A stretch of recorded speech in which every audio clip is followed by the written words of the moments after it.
Hi friends, Jonathan here. This is the 8th and last video. If you're joining us for the first time, welcome. There are 7 more videos for you to watch, so if you enjoy this, you can go back and watch those other 7. If you've joined us for previous videos, whether it was all of them or even just a couple, I'm really excited to have you back. I'm a little sad that this is the last video, but you know, it's been a lot of fun, and like everything, like a good movie or a good book, you know, they kind of have to end sometime. So, like I said, my name is Jonathan, and I am a cartoonist, illustrator, and an educator. And I've been making these videos as a way for us to just really, like, find the playfulness in our drawings, and just learn about the artistic process and how, you know, good things take some time, and there's a lot of build up to them.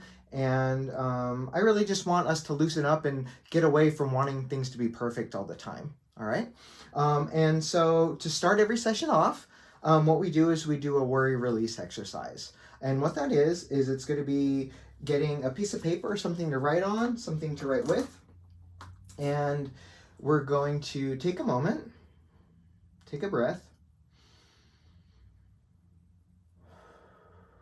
and just, you know, think about your day, the last couple days, maybe the last week. Think about what's been on your mind.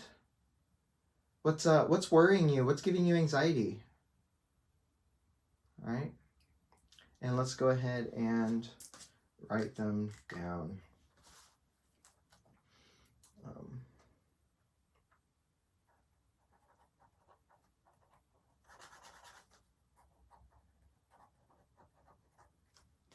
All right. You can take your time. You can keep writing. Don't feel rushed. But once you have it written down, the whole idea of this, again, if you've seen these videos before, you know, is that sometimes our worries feel like they're in control of us, but that's not necessarily the case. What we can do is we can do things like writing them down, and once we write them down, we can decide what we want to do with them. We can throw them away, put them in our pocket, think about them. We can maybe put them all up on the wall, and we can have our worry wall and see, kind of give a look at what we've been worrying about lately. I've been putting all of them into this worry envelope. And what I'm going to do is, after I make this video, it's kind of crazy that now it's so full. Now I'm done. I'm going to look at all of them, and I'm going to try to see, what am I still worrying about? What aren't I worrying about anymore? And then I can decide there what I want to do with them. I might throw them all away. Maybe I will keep some of them so that I can keep them close and just think about them a little bit longer. Another thing you can do is you can share. Obviously we can't, you know, I mean, you can share with me even though I'm not there. Sometimes just getting out feels good. You can share it with friends, family. And I've been sharing, but don't feel like you have to. So I wrote down health today because I've just been really worried about it. I haven't been taking good care of myself because I've been stressed out, and I've had a lot of stuff to think about. So you can actually see, I don't know if you'll be able to read it, but this is a rock. This is a worry rock. It's the same exercise, all right? But I did this with a group of students a while ago, and I decided that I wanted to keep this rock, this health rock, and keep it on my desk to sort of remind me to pay attention to my health and to take care of myself. And, you know, also remember that that's not something that, oh, who's that? Oh, this little guy. I don't know if you noticed, he moved around every video. I think I forgot to move him this time, but anyhow, just health is something that it'll be up and down, but it's something I just need to keep thinking about. All right. So I'm gonna put this away, and we'll see. I'll do that by myself afterwards. But all right. So we're gonna go ahead and do our project for today, our exercise for today. And so today, the project is essentially about recycling art, recycling old ideas. And the whole point of it is just this idea that, like, just if you've drawn something, it doesn't have to be perfect, but that doesn't mean it doesn't still have value. All right. You know, you'll see over here, I have a bunch of different sketchbooks. All right. And so these sketchbooks are full of drawings. Some of them I'll use. Some of them I won't use again. Some of them I just needed to get something out. But what's really nice, and I think I talk about this in some of the earlier videos, what's really nice about keeping a sketchbook is that it's almost like a container of ideas, all right? That I can fill them up and I can set them aside, but maybe I'm coming up with an idea for a new book or something, or a new story. Often what I'll do is I'll go through my old sketchbooks and see if there's something that maybe it didn't have a place at that moment. See if it jumps out to me now. Maybe it has a place now. And that's definitely happened in some of my previous books. But we don't even have to do it on that big of a scale. So what I did is this is a big pile of, do you recognize any of these? Drawing of a bicycle. Some of these blob drawings are imperfect art, things like that. These are all basically the drawings that I have done during these videos. And if you're just joining us for the first time, don't feel bad. Hopefully you have some other drawings lying around the house, or just some ideas, maybe some writing or anything. It doesn't have to be drawing, really. But and if you don't, that's okay. You know, you can take some time to brainstorm or to think about, maybe there's an idea that you never quite used, or you know, again, it doesn't have to be from this pile, but I'm just going to use it so it wraps everything together.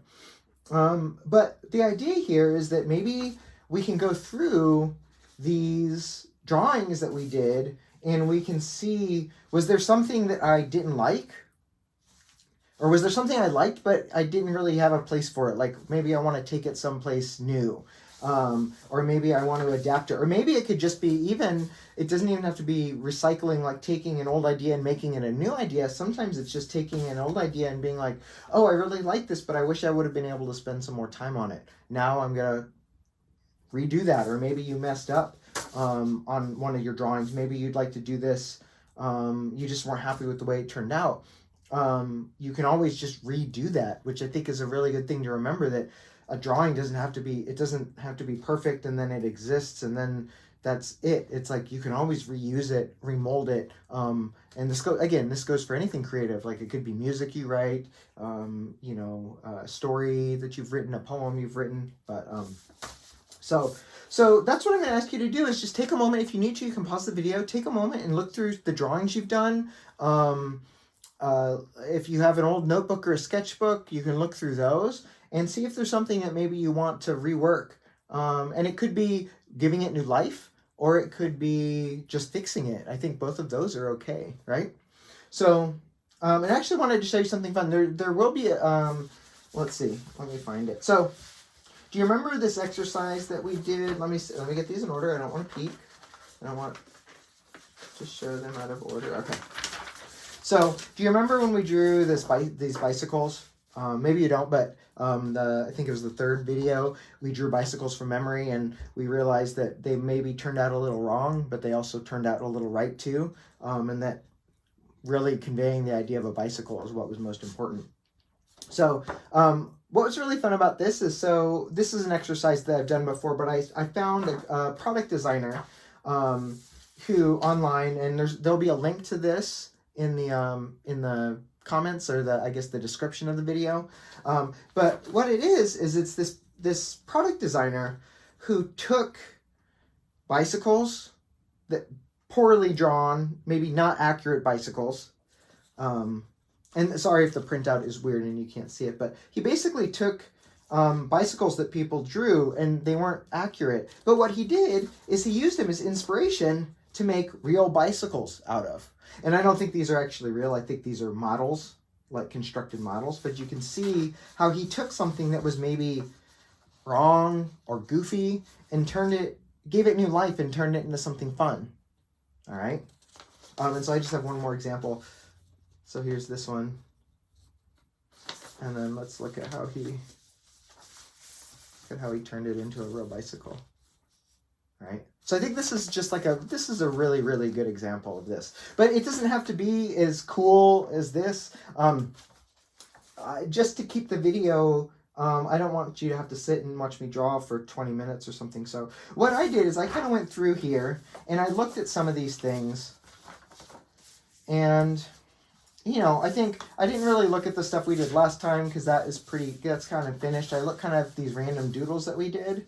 And what I decided to do is, so this is what I came up with.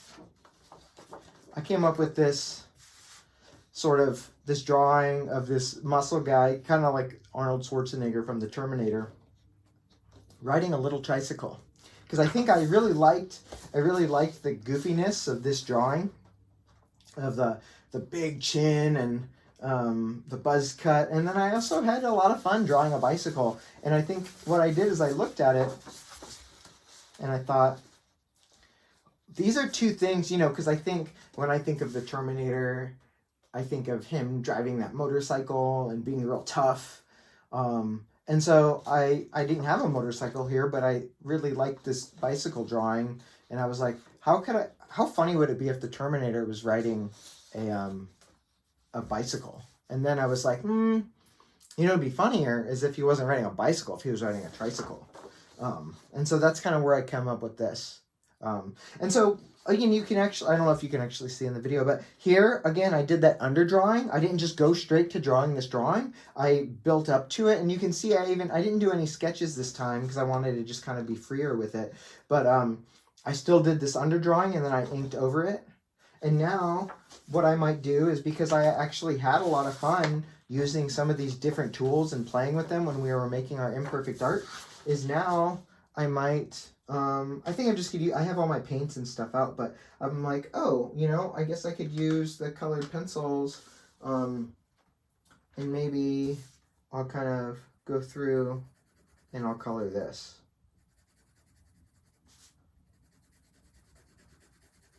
Actually, you know what I wish I would have grabbed is I wish I would have grabbed my watercolor pencils. Those were pretty fun. Or those ink pencils, I think is what they're called. But I'll just color the bike for now, and I might add some more stuff to it later. But, so, what, I guess, you know, I kind of jumped into it, but I guess the question I have for you is, like, what did you find in your old drawings? They could be the drawings from what we did, or maybe your own drawings. Ask yourself, what are some things that might be fun to recreate, to redraw, to mishmash those ideas, and, you know, how are you going to bring it to life? And remember that it doesn't have to be perfect. It just has to, what would you have fun drawing, you know? So, you know, it feels kind of weird. I don't know exactly how to wrap this up, but I guess I'll just say that just, you know, as you draw, as you create, just remember that you don't have to make things, they don't have to be perfect. It should really just be fun, and I think that fun is going to push you through the process. So, all right. I wish I had something more kind of amazing to say, but I really appreciate you spending time with me, whether it was for just this video or other videos. And keep drawing, okay? Stay safe, be well, and maybe I'll see you in the future. Bye.